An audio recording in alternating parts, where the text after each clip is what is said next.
Two subjects we're going to cover Mitzvah Hashem today. The first subject is the continuation of the subject of yesterday, which is the type of offering that they bring in the Bet HaMikdash.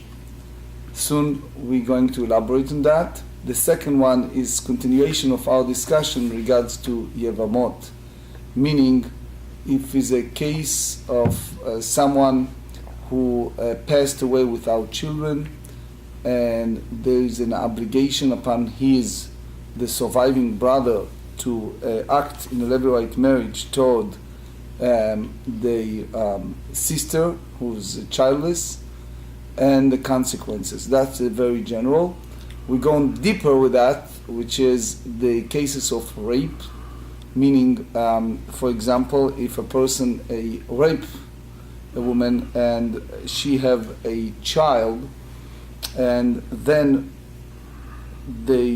that woman went ahead and she married to another son of that person that raped that woman. How do you treat it?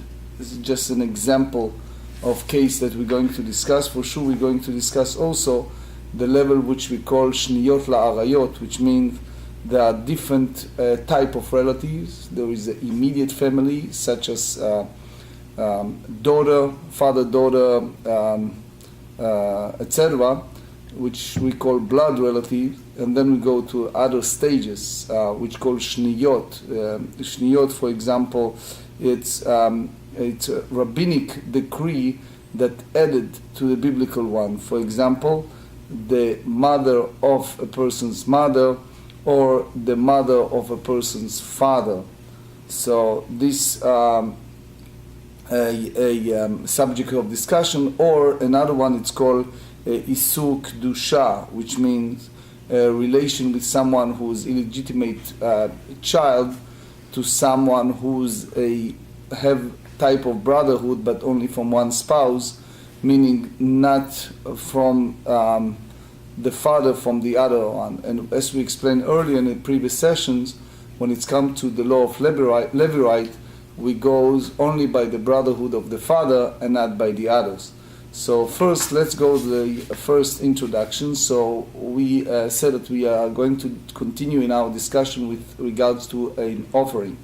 And we explained that there is difference between mistakes that were made by individual, by the Nasi, by the president, by the Kohen Mashiach, and the anointed priest, and the Bet Din, the rabbinical court that misled, made a mistake, for sure unwittingly, unintentionally. So we explained that when it's come to all the other mitzvot in the Torah, so if it's individual, he needs to bring a kisba or se'ira, meaning a goat offering. When it's a Nasi, it's only the Sa'ir. When it's a Mashiach, it's the Par, it's the bull. And the same as Bet Din, needs to bring a bull offering, and that's by the list in the book of Leviticus. Versus when it's come to idol worshipping act, all of them, meaning all the three, Yachid, Nasi, and Mashiach, needs to bring a Se'ira, which is the sheep, right? Yep. And if Bedin made a mistake, meaning they misled people unintentionally, when it's come to idol worshipping, we explained yesterday, they need to bring par le'olah, a bull, for a burn offering, and for the sin offering, they need to bring the sa'ir, the sheep. The he-goat, right? Yes, and then we went ahead and we explained that there is a disputation. Part of that we're going to learn another part, but in general, there's a disputation between Rebbe and Rabbanan, between the great Rabbi Yehuda Nasi and the sages, and it's regards what happened if someone did something intentionally, but this type of intentional carries a different category, meaning there are different level, different gradation level of violations. So for example, if we talk about group like the rabbinical court, the Bet Din, that again they made a mistake. So if it's a mistake, Rebbe hold, we first go by the category of the Rebbe. Rebbe said if they made a mistake by all mitzvot of the Torah, So the Torah said, Aleha, Aleha, they written twice the word Aleha. We learn from the verbal juxtaposition by using the same letter, the same word as Aleha, that we derive from Achot Isha, from the sister of the wife, that in both cases, you learn by having that word twice, versus when it's a misleading people to worship idol, you derive it from the different verbal juxtaposition, verbal analogy, using the word me'enei 2 times, that's Gzerah Shava, that's applies from the tzibur versus other mitzvot. When it's come to Mashiach, so if it's kol mitzvot shebatorah, all the other mitzvot, you learn it from the word le'ashmat ha'am, which means that the din of Mashiach is the same as the tzibur, the same as the public.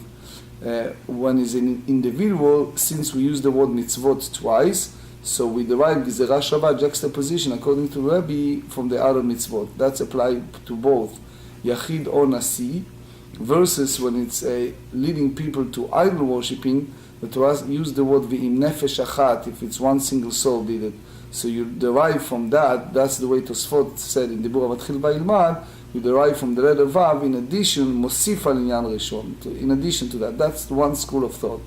There is another one that is Rabbanan, is the sages, that they said, if Bedin misled, so you derive it from different words, is the word me'enei that is written twice. So we derive it from Gzerah Shava, from verbal analogy to Avodat Kochavim, to idol worshipping. And they said when it's come to idol worshipping, you derive it from the word V'im nefesh achat. That's the way Rabbanan interpreted, versus all the other category, which is Mashiach, Yachid, Nasi. So you derive it from the word Torah achat yeh lachem. You have one category of derivative from the Torah, la'oseh bishgaga, that someone did it unintentionally, ve'anefesh asher ta'aseh biyad rama, the one who did it, ve'nichreta, that soul shall be cut off. So we derive the entire Torah to Avodat Kochavim, ve'anefesh asher ta'aseh biyad rama. So that's the way the sages derive it. So where we are, I think 13 or 14 lines in the top of the page 9. Ashkechan tzibur, Mashiach menalan. We have a source that the community bring a sin offering to atone for mistake when it's come to that level, which is again karet. For those who are not so familiar, so they just allow me, and it's just I'm going to do it during this session from time to time for just a matter of seconds to make sure that others who attend will somehow understand better what's going on. There are different type of punishment in the biblical terms for different mistakes. There are 4 different categories which call skilas refaireg v'chenek, which means that it's like in a biblical category of stoning, etc., strangulation. There is a different level that is called mita bidei shamayim, a punishment by heaven, which is, the Torah used the term, that soul shall be cut off. And that word is in Ivrit called karet. So when we use the word karet, we basically alluded to the biblical punishment for having heavenly punishment by karet. So he said Mashiach menalan. From where do we derive that Kohen, that anointed Kohen, have the same need to bring bull for that mistake? Dechtiv b'Mashiach, the Torah said in Leviticus chapter 4, le'ashmat ha'am, for the guilt of the nation. So Rashi tells us here,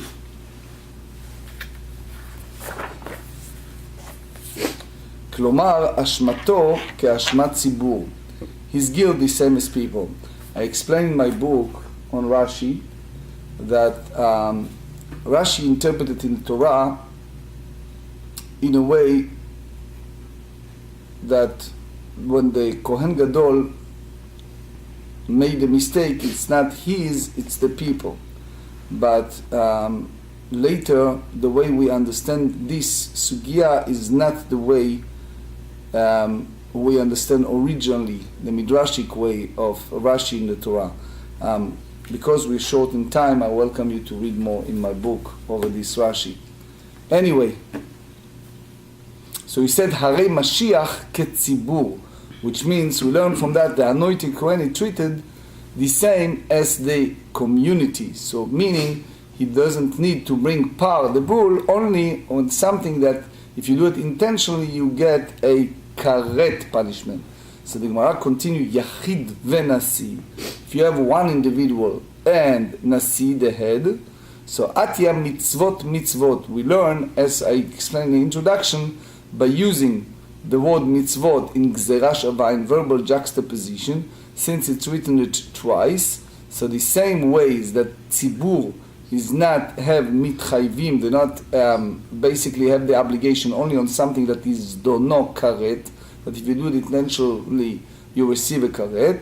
The same nasi and yachid, individual, don't have it only if it's zdono karet. ולא בעבודת כוכבים על הדבר שחייבים על זדונו כרת ועל שגגתו חטאת. Bring a source. ציבור בעבודת כוכבים, when it's come to a sin, that community in a matter of worship idolatry, yalif me'enei, because they use the word me'enei twice in two different locations. So we derive from that, one is here, and the other one is Book of Numbers, chapter 15. So because it's written there, vaya me'enei ha'edah, im me'enei ha'edah ne'esta l'shgaga, so since they use the word me'enei twice, the same with other mistakes, the tzibur, they don't need to bring offering only for something that is dono karet. So the same apply to the tzibur that worship idol.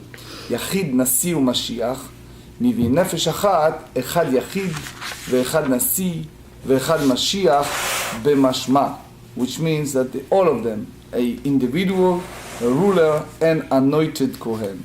So the letter Vav מוסיף על עניין ראשון, the letter Vav is adding to the preceding subject, which means we deal with liability for communal idolatry, וילמד תחתון מעליון, which meant we deduce the intention of the later passage, which is when you have a personal adultery, from the previous one. So how we learn it? We learn it, which said, if you have one individual that did this type of adultery, he needs to bring the chatat, the same category as a sin for the community. And that's basically under the category of karet. Karet, basically, when you have this type of violation that involved with something that was intentional. V'rabanan, haisvara menalehu. How did they learn this ruling that the chatat applies only when there's mistakes that involve with karet? Nafkalu mekare Rabbi Yoshua b'livrei. So that's from the way that Rabbi Yoshua ben Levi taught his son, meaning after the Torah teaches us that one individual needs to bring se'ira, the sheep for the sin offering, for the mistake, unintentional worship idols. Imagine, I'm just giving you something that is shown nowadays. You go to a trip to China, you go to Thailand, right? You go to Tibet, and all of a sudden during the group tour, the people sit in one of those places and they have a statue, mm-hmm. And people start bow down and they call it all kind of names, yoga and things, but it's really some form of idol worshipping. You're not even aware of all of that, and then you turn back and the rabbi tells us that it's basically idol worshipping, right? So basically if at the time of Beit HaMikdash, this is unintentional idol worshipping, that you need to bring an offering as act of atonement, right? So they said, Torah tachat yelachem la'oseh bishgaga. Torah said in the book of Numbers, chapter 15, that it's all under the category of someone who does something unintentionally. Huksha kol haTorah kula la'avodat kochavim. That's what we said in the introduction, that the entire Torah refers to one who unintentionally violated any law of the Torah, ve'anefesh asher ta'aseh beyad rama. And the person who did act beyad rama, literally meaning high-handedly, but it's the idea that huksha kol haTorah kula la'avodat kochavim. We basically derive the entire Torah as compared to idolatry with respect to a sin offering liability. So, and basically the whole concept of Avodah Zarah applies to something that is Dona Karet. So that's the way we learn it from both psukim. מה עבודת כוכבים בדבר שחייבים עליו על זדונו כרת. The same way is worship idols if it was intentional, so a person's receive a karet, ועל שיגתו חטאת, אף כל דבר ועל שיגתו, if it was unintentional, need to bring the sin offering, אף all the rest of mistakes in the Torah, דבר שחייבים על זדונו כרת, ועל שיגתו חטאת. ככן יחיד ונשיא ומשיח. By the way, if I mix up sometimes Sa'ir, and it's my English, because basically Sa'ir is how you translate it's Sa'ir? goat. Goat and, yeah. and keves? Keves is sheep. Yeah. Okay. אשכחן יחיד ונשיא ומשיח. We found the source here for a private individual, a ruler, and anointed Kohen. בין בעבודת כוכבים, בין בשאר מצוות. Regardless if it's the idol worshipping or other mitzvot, other commandment to הציבור that made a mistake בעבודת כוכבים, when it's involved in a community that worship idol. So here again we have different categories. We have something that is called intentional, that's karet, versus other minayin, amar krav in nefesh. So from the letter vav, we explained many times that Torah is extremely prudent with words. Anytime you see a word that looks superfluous, it's never superfluous, God forbid, it's a meaning beyond that. So he would derive from the vav, ve'ilmad elyon mitachton. So we may deduce the intent of the former passage, which deals with communal adultery, from the later passage, which deals with personal adultery. So the same is applied. The other one applies to individual, only if it's zdono karet, if it was intentional. The same applies to the previous one. I suggested if later when you're posting it on the YouTube or whatever it is, just put the chart so people can see it from time to time. They see how the chart matches. ואל הציבור בשאר מצוות מנהלן. So if you excluded idol worshipping, when it's come to mistake of the community, how do you derive that the same rule applies? Yalif me'einei me'einei. As we said, you derive a verbal analogy, a juxtaposition from the word me'einei, from the passage of the communal idolatry. Now we go the others. Ve'rabi, hai Torah achat maya vidlei. How we derive from the word Torah achat, since he derived that if someone made a intentional sin, so he derived it from the Gemarrah Shavah, the juxtaposition of עליה. מבעל לכדתנא, לפי שמצוי בחילך הכתוב, בין יחידים למרובים, we derive from someone who idol worshipping intentional versus the עיר הנידחת, that people does that in group, יחידים בסקילה, לפיכך ממונם פלט. So since individual, they deserve skila, so therefore the money will say. What do you mean the money will say? So it means that they need to bring the offering. So since the Torah is stringent when it's come to execution of individual while worshipping, so therefore they're lenient when it's come to his money. That's the way Rashi in Sanhedrin 111 explain. Merubin besayf, lefichach mamonan avad. But if there are many, they deserve, they receive the saif, the sword, beheading. So therefore, the entire property burned. Yachol nachalok bekorbanotehen. Maybe we differentiate between the chatat that they need to bring for the unintentionally versus each individual that did it. Talmud lomar Torah achat. It's all as one. מתקיף לה רב חילקיה מהגרוניה, תמה דכתב רחמן התורה אחת יהיה לכם, עליו אחם, אב האמינה, נחלק my light to, what type of offering they should bring, light to par. If you tell me that they need to bring bull, ציבור בשאר מצוות הוא דמייטו. The ציבור, the public, they are the people who need to bring this or parallel דבר. כסבה it's also impossible. Why? Yachid bishar mitzvot udemaite. So that's applied to individual, excluding the idol worshipping. Sa'ir, nasi, if you tell me that you need to bring sa'ir, nasi bishar mitzvot udemaite. If you tell me par לעולה ושר לחטאת, ציבור בעבודת כוכבים ודמייתו. ולמה היא שעירה? יחיד נמה היינו קורבנו, so show it in a chart, איצטריך שק ולתח המנהול וציבור.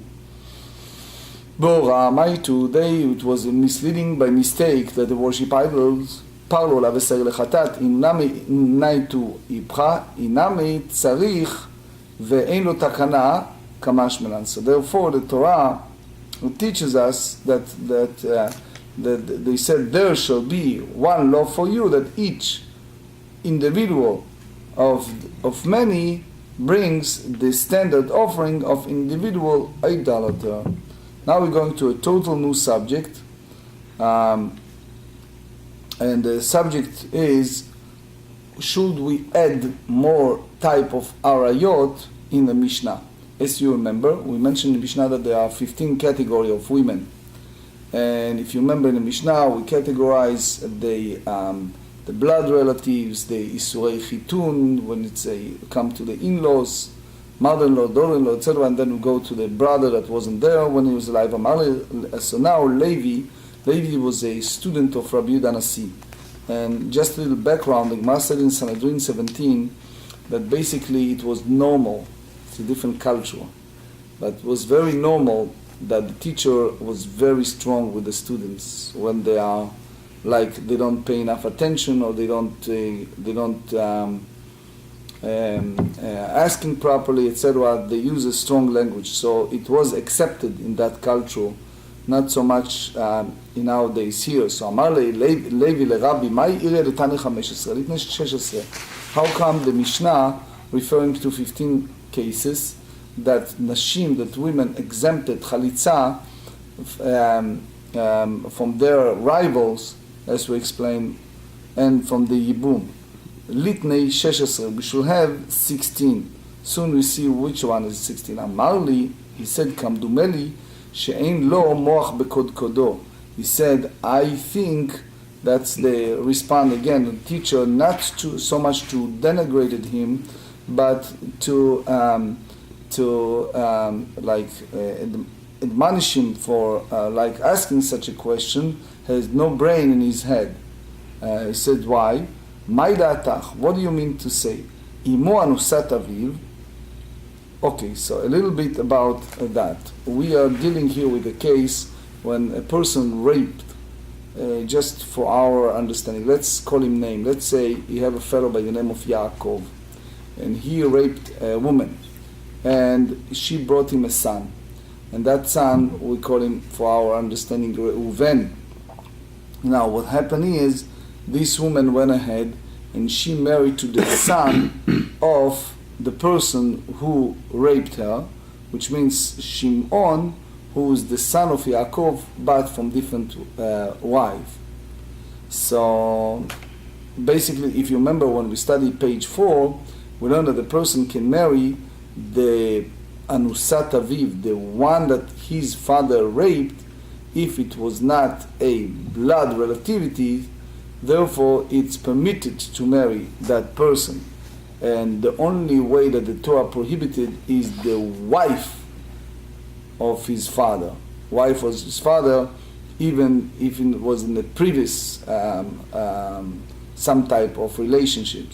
So a person, if then Shimon passed away without children, so in a way she become to the act of levirate marriage before the son, meaning in our languages maybe you call it stepson, right? So Reuven, that is brother of Shimon only from his father, and therefore since it's involved, as we said so many times, that there are two conflicted texts in the Torah. You have one text in Leviticus 18 which we read in Yom Kippur afternoon. It's a list of prohibited relationships. And then you have in the book of Deuteronomy chapter 25 that commanded the person to do a mitzvah, to marry he is a surviving brother, the wife of the deceased brother. And we explain that in this case, she is exempt from both, from וחליצה and ייבום, and also exempt her rival, and it's all because she is prohibited for her stepsons in the prohibition of erva, because the moment you have any kesher, any relationship in any form, then you enter the domain of prohibition. So you see how sensitive is this subject when it's come to those relationships. And I think in some of you Gemarot you see a charts that go and explain this detail. Rashi in general here elaborates. So basically here they ask a question. The Mishnah should add this case, and it should be a 16 cases, not 15. So imo anusat aviv plugta de Rabbi Yehuda v'Rabbanani ubeflugta lo kamayre. So again, the Mishnah gives us a list of things that it's uncontroversial. The moment you have a disputation between the rabbis, so therefore the Mishnah not teaches law in concerning the case that it's in the disputation. So the Gemara said, "Velo, is that true? V'arei isu mitzvah ve'isu kedusha." We explained a little bit in the early stage. You have a concept that it's called isu mitzvah. Isu mitzvah meaning the prohibition by mitzvah, which is the shniyot la'arayot, which is if you have relatives that are not arayot, are not considering illicit relation by the biblical term, it's only rabbinic that put a decree in order to have siyag, in order to have boundaries, such as mother of the person's mother, mother of a person's father. So that's the rabbinic decree. It's called imo. Imo, the person and his mother, is abomination by the biblical term, right? The shniyot, this is something that we're going to study in pages 21 and more. So that's called isu mitzvah. Later we explain why. Isu kedusha, that's applied to either illegitimate child, relation with that, or netina, that it's all love, but it's not correct. So you see here, in one hand you need to release that woman, that's called וחליצה, but by the same token, if you flip the side, she's prohibited for act of levirate marriage. So you see the plig Rabbi Akiva v'Rabbanan, you see a disputation between Rabbi Akiva and Ktane. We'll learn it in this next chapter that we follow the sages' view that women that come out in a prohibition of kedusha, she is basically acting in וחליצה and not in ייבום. But Pirikin, the Gemara said, the answer for that is Pirikin ka'amrinan, which means here in our chapter we do not discuss any case that is subject of dispute. So the Gemara said, wait a second, you're going to study in page 13, בית שמאי מתירים את הצרות לאחים ובית הלל אוסרים. You see a disputation between בית שמאי and בית הלל, and בית שמאי allow the rivals to marry the brothers, and בית הלל prohibited it. So what's involved here? Basically, Beit Shammai, we're going to study it on page 13, disputed what we learn in the Mishnah, and they hold that if you have a case of erva, the moment that happened, she is exempt, her rival, the other one, from both, from וחליצה and ייבום. According to Beit Shammai, only the erva itself is prohibited. So the Gemara said, Beit Shammai bimkom Beit Hillel eina Mishnah. So they said Beit Shammai is in contrast to what Beit Hillel said. It's the final word that Beit Hillel has no authority, which means we don't take the authority of Beit Shammai in our consideration. So meaning we try to challenge that what Beit Shammai said is in the disputation of Beit Hillel. So it means that what we said in the Mishnah is not agreed by everyone. That's the way Ritva said. So the Gemara said no. The view of Beit Shammai in contrast to what Beit Hillel is of no authority. So they said, what is Eshet Achiv? Let's repeat what we studied several times. In Israel it's very common, unfortunately. You have a young man that married a woman, and he is in the army, and he went at his early 20s to service and get killed. And then his parents who were still young have another child, who sometimes even named after him, And here you have a question of a brother, surviving brother, that wasn't in the life of his living brother, and this is part of the category the Mishnah are referring to. Page 9b, the Pligi Rabbi Shimon v'Rabbanan v'Katane. So we're going to learn it in page 18b. That over there you see that Rabbi Shimon hold that the wife of the brother, meaning the deceased brother that wasn't in his life, the surviving brother needs to do וחליצה but not ייבום. That's the way Rashi and Rashash explain to us. And even with that, you still see it on the list. So they said, נולד ולבסוף ייבם לא פליג רבי שמעון. So it means that this is the new brother was born and he did an act of ייבום, meaning this is not the brother that was born after the other brother passed, is the third one. So again, let's think together. The first one, let's call him Reuven, Shimon, and Levi. Reuven married Tamar. Reuven passed away. Levi was born after Reuven passed. Shimon did act of Levirate with the wife of the deceased. Okay? Lo palig Rabbi Shimon. Rabbi Shimon did not disagree, since there is at least one instance concerning which all agree that the wife of the non-contemporary brother exempt her co-wife. So he said, ואמר רבי ישע חלוקה רבי שמעון אף בראשונה, that it was נולד, he was born, and then he ייבם. So according to Rabbi Shimon, the wife of his brother, the deceased brother, she will never be able to exempt her rival. So it means that the Mishnah also have a list of things that is in disputation. So how come they don't referring to number 16 as we thought originally? So the Gemara said, Ha'itotav Rabbi Oshaya, which means why Rabbi Oshaya was refuted.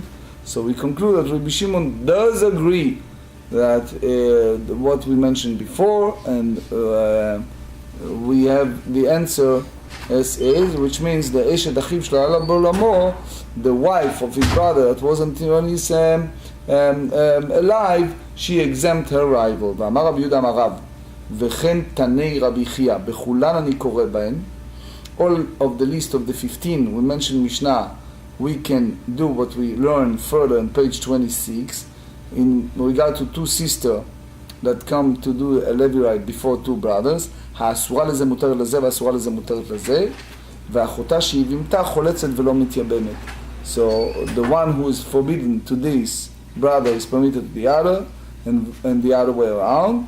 And the sister who is her fellow Yevamah may either do וחליצה or taking ייבום.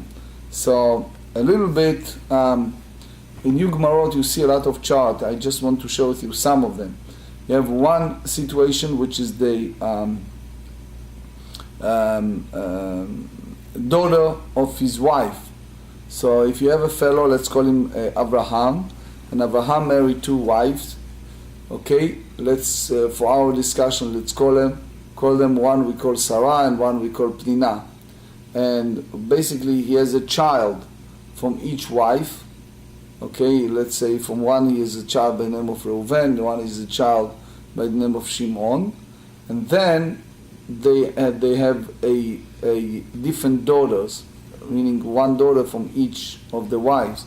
So what happened is, because it's a half a brother to those daughters, because they are only brothers from the father but not for the mother, so therefore if he married another wife, okay, so the children from that wife are basically allowed to go, since the brotherhood, the idea of being connected, it's not toward blood relativity, therefore there has to be incorporated indirectly in our discussion in the Mishnah, since there is a level of relationships, but it's not in a blood manner. So here what we are saying is we're talking about issues of steps, that it's not a direct blood relatives. Another example, if you have a fellow by the name, let's call him name Abraham, and Abraham married two sisters. One, let's call her Rachel, and the other one, let's call Leah. So here you have the issues that there are two sisters. But what happens if Abraham married two women that they are not sisters? So if they are not sisters, so the question is, what do you do in the next step? You have indirect issue of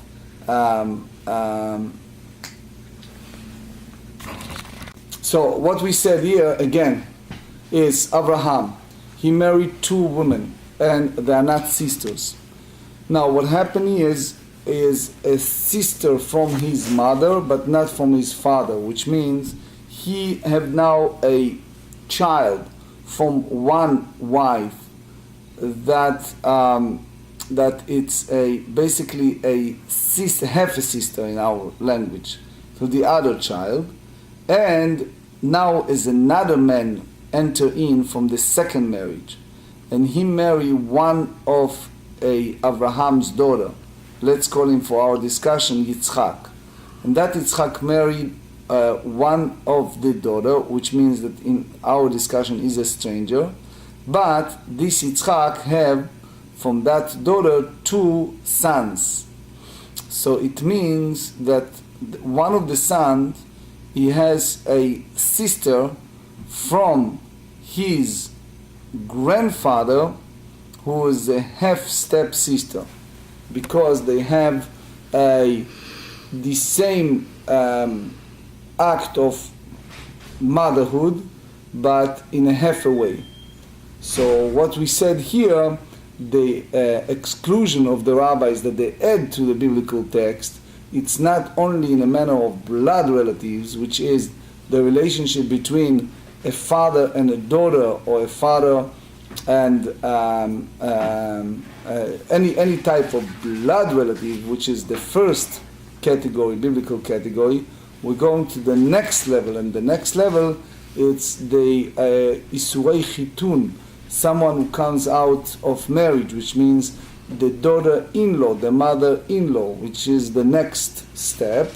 And the last one, it's called shniyot la'arayot, which means that you go by the mother of the mother, or the mother of the father, or the last category, it's called eshet achiv shelo haya be'olamo, which means this is a surviving brother of the deceased, that the text said in Deuteronomy 25 that he have the mitzvah of acting levirate marriage toward the wife, the childless wife of the deceased, versus the other brother who's born after the passing, or sometimes even named after the deceased, that it's not involved with the mitzvah of levirate.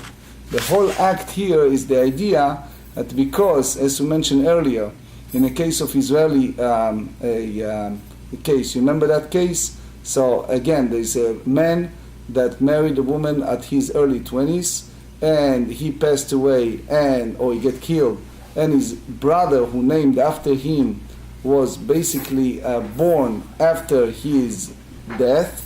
So he is basically doesn't have any application of law of ייבום, meaning any acting of levirate marriage is not applied here. So that's one category. There is another category that is called achot ishto, which means the sister of his wife. And I suggested, because we're running out of time, you can look at the chart in Gemarrah. I think both Koren and Shatterstein and others, they have Hitler, they have these different charts, they elaborate on that. Rabbi Yehuda metargem, he explained, Mechamoto va'elach, aval shita bevei dereishe, but meaning all the list, the first 6 in the Mishnah, which is his daughter, the daughter of his daughter, the daughter of his son, the daughter of his wife, the daughter of her daughter, and the daughter of her son, Rabbi Yehuda hold, lo, ma'itama, kevan delebito bo'onasin mashkachat. So only in the case of rape, then you talk at the violation of her mother. בנישואין, but when it's come to daughter born toward marriage, לא משכחת לה. So this cannot be included. So they said בנישואין כמיירי, באונסין לא כמיירי. The Mishnah is not speaking about the case of rape, which means that all the 5 acts of arayot that passing that it's some part of daughter, that's not included. The second part is, I'm just going first, I see we don't have a time, והבאי מתרגם, אב בביתו מאנוסתו, וכיוון דאשכוחם משכחת לה, היא באה מהאונסין תהווה, והיא באה מנשואין תהווה. אבל אשת אחיו שלו היה בעולמו לא, מה הייתה מה, כיוון דרבי שמעון הוא דמשכחת לה, ורבנן לא משכחת לה, בפלוגתא דקמיירי. So Rabbi Chia is not speaking about situation that is in disputation. The third one, ורב ספא מתרגם, אף אשת אחיו שלו היה בעולמו, משכחת לה, בשיטה, אחים ואליבא דרבי שמעון. So that's a ייבום of 2 sisters that come to the 6 brothers, and that's follow Rabbi Shimon, and he basically said, וסימנך, מת נולד וייבם, מת נולד וייבם, and therefore, so it's a challenge, what we said earlier. So he said, Rabbi Hanikla Leidbe, and we have to elaborate in the next session.